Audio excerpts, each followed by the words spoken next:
ജോലി തട്ടിപ്പിനിരയായി Thailand Myanmar അതിർത്തിയിൽ കുടുങ്ങിയ 543 ഇന്ത്യക്കാരിൽ 283 പേരെ തിരിച്ചെത്തിച്ചു. മ്യാൻമാറിലെയും തായ്ലൻഡിലെയും എംബസികളുടെ ഇടപെടലോടെ വ്യോമസേന വിമാനത്തിലാണ് ഇവരെ തിരികെ എത്തിച്ചത്.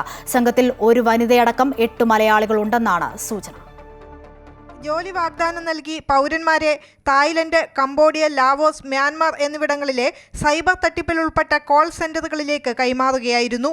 ടെലഗ്രാം, ഫേസ്ബുക്ക് ഉൾപ്പെടെയുള്ള സാമൂഹ്യ മാധ്യമങ്ങളിലെത്തുന്ന ജോലി സംബന്ധമായ പരസ്യങ്ങളിൽ ആകർഷിക്കപ്പെടുന്നവരാണ് തട്ടിപ്പിനിരയാകുന്നത്.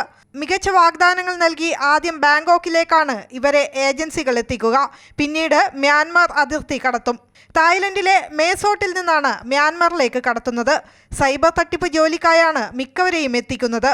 ജോലി ചെയ്യാൻ തയ്യാറായില്ലെങ്കിൽ പലർക്കും കൊടിയ മർദ്ദനം ഏൽക്കേണ്ടി വരും. ഇങ്ങനെ തട്ടിപ്പിൽപ്പെട്ട ഇന്ത്യക്കാർ ഉൾപ്പെടെയുള്ള 7000-ഓളം പേരെ വിവിധ രാജ്യങ്ങളുടെ സമ്മർദ്ദത്തെ തുടർന്ന് രക്ഷപ്പെടുത്തുകയായിരുന്നു. മ്യാൻമറിലെയും തായ്ലൻഡിലെയും ഇന്ത്യൻ അധികൃതർ പ്രാദേശിക ഭരണകൂടത്തിന്റെ സഹായത്തോടെയാണ് ഇവരെ നാട്ടിലെത്തിക്കാനുള്ള ദൗത്യം നടക്കുന്നത്. ബാക്കിയുള്ള പൗരന്മാരെ നാളെ തിരികെ കൊണ്ടുവരും. തൊഴിലിന്റെ പേരിൽ മനുഷ്യക്കടത്ത് വർദ്ധിച്ചു വരുന്ന പ്രവണത നിലനിൽക്കുന്നതിനാൽ വ്യാജ ഏജൻസികൾക്കെതിരെ ജാഗ്രത പുലർത്തണമെന്ന് വിദേശകാര്യ മന്ത്രാലയം അറിയിച്ചു. ജോലി വാഗ്ദാനം സ്വീകരിക്കുന്നതിന് മുൻപായി റിക്രൂട്ടിംഗ് ഏജന്റിന്റെയും കമ്പനികളുടെയും വിശ്വാസ്യത ഉറപ്പുവരുത്തണമെന്നും വിദേശകാര്യ മന്ത്രാലയം പ്രസ്താവനയിൽ പറഞ്ഞു.